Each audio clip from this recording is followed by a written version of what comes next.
We turn now to the police raid on the Dotcom mansion. So much discussed for so many months, and now the footage of that morning has begun to emerge. It generally shows what was always said to have happened, but it sheds little light on why it happened. The FBI is charging Dotcom with internet piracy on a massive scale. He and his lawyers, both here and in America, assert no helicopters were needed to arrest him, no crack police officers with semi-automatic weapons, and the FBI not too far in the background. As the legal battle continues over a High Court finding that the search warrants used in the raid were invalid, the raid itself is coming under scrutiny in the High Court. The evidence you will hear off camera in this story is from an elite police officer we cannot identify. Those involved are protected for their own safety and future operations unrelated to this case. But this is how that morning unfolded. All call signs, all call signs. This is 6:47 a.m, the 20th of January this year, and the raid is underway. Copy. A helicopter carrying members of the elite Special Tactics Group flies into the Coatesville home of Kim Dotcom. Ground units from gates are open. Dotcom's pregnant wife, their 3 children, some guests, and somewhere in the region of a dozen staff are also there. All is quiet below. Within seconds, 4 armed members of the Special Tactics Group run to the main door. The helicopter immediately leaves. And lifting. The main justification for using it at all, that Dotcom's security staff would have stopped police vehicles at the gates. Forward.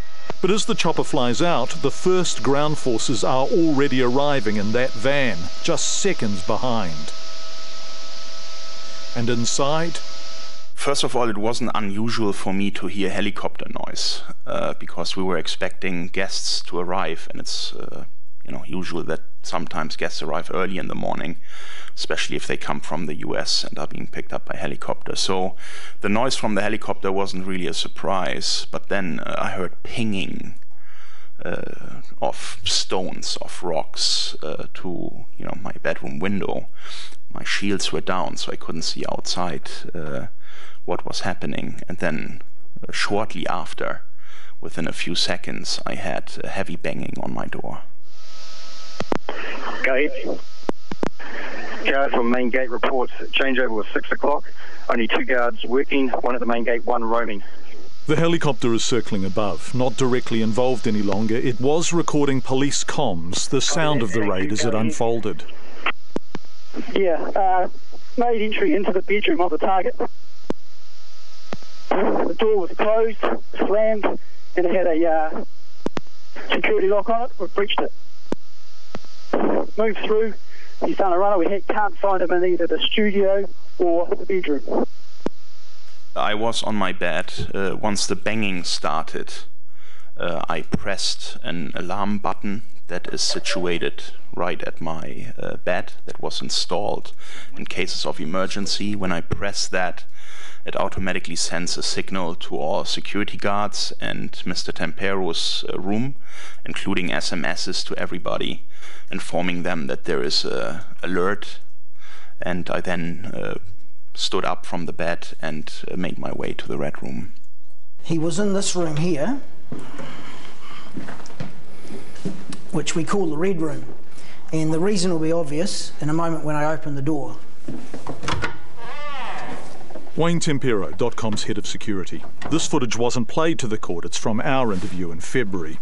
But what has been learnt in court is that despite knowing of the room's existence, having the plans, and the door to the room not being locked, it still took 13 minutes for the police to find Dotcom here. I was sitting in front of that pillar in that room, and then I heard loud banging noises, and I was just scared and worried. Meanwhile... Yeah, Roger. Revised numbers in the garage from the top part. We have 5 Philippine females and 3 children. The house is being closed down. Everyone present is being accounted for and contained. Everyone. We have the 5 nannies plus his children up in the top of the garage. Roger that. Thank you. By 7:10, armed officers are on the roof. Directly below them, Kim.com has now been found and detained. The upper levels over. I thought, I better wait for them to come to me rather than me popping out of that secret door and maybe, scaring someone who might shoot me. So I waited in the Red Room. I knew the door wasn't locked. There was a button that I could have engaged to lock the door, but I haven't done that. And I waited in the room upstairs and waited for them to come. And once they came up the stairs, I had my hands like this. And then very quickly they approached me, and within 2 seconds they were there and all over me. When you say all over you, just what happened?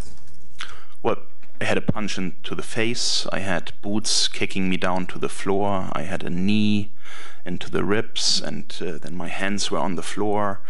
One man was standing on my hand. For the log, Mr. Dotcom has been shown the warrant to search the property. He acknowledges it. 7:11, 2 helicopters have been used. I've got green light to utilise the dog. Dogs are now being deployed. And you can now clearly see 1, 2, 3, 4 police vehicles. Police on the ground include the Armed Defenders Squad and the Special Tactics Group, who are armed with a gun belt, which had my secondary weapon, a police issue Glock pistol, on the right hand side, and additional magazines on the left. And my primary weapon, which is a Colt Commando M4 5.56 weapon. The implement shed and containers attached have been cleared. No persons located. If it all seems slightly American, the FBI were there on the day and during the planning period leading up to it. Were any FBI officers present at any stage in your dealings with this matter during the week of the, what was it, the 16th of January? Yes, sir. Also recording that day, this camera in a tree above the house. It recorded the STG officers from the second helicopter, 5 of them also armed with semi-automatic weapons. Their 4 colleagues are already inside the house. They run to join them. Moments later, a dog handler arrives. Outside, more dogs, more men, more guns, including figures entering up the hill in the background. The house is surrounded, and this is a significant show of force. But curiously, the officers are not dressed in full combat gear. If the house and its occupants were such a threat, why not? We wanted to match the threat level, in this case a low threat, with our dress, and we made that conscious decision not to wear full tactical kit. It wasn't appropriate in these circumstances. So why such a show of force? Paul Davison QC spent the day trying to get to the bottom of that question. Exchanges were sometimes testy. In one instance, around the treatment of Dotcom himself. There was force applied.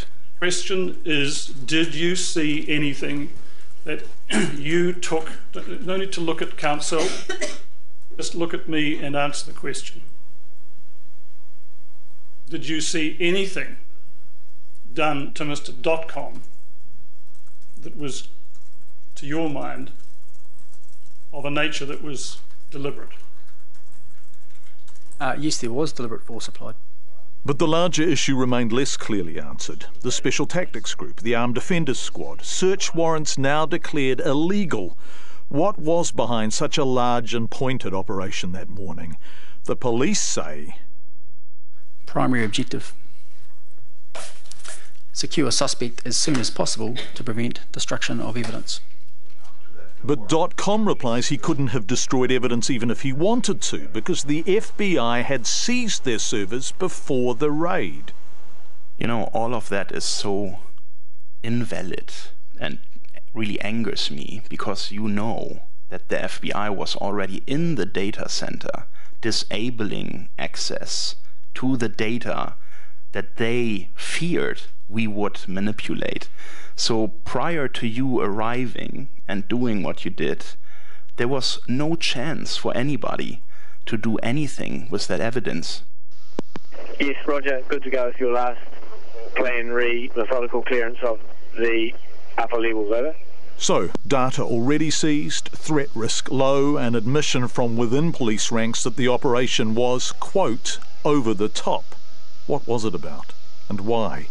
The hearing continues tomorrow. That story was shot over the past 2 days in court by John Fleming and edited by Sarah Rowan.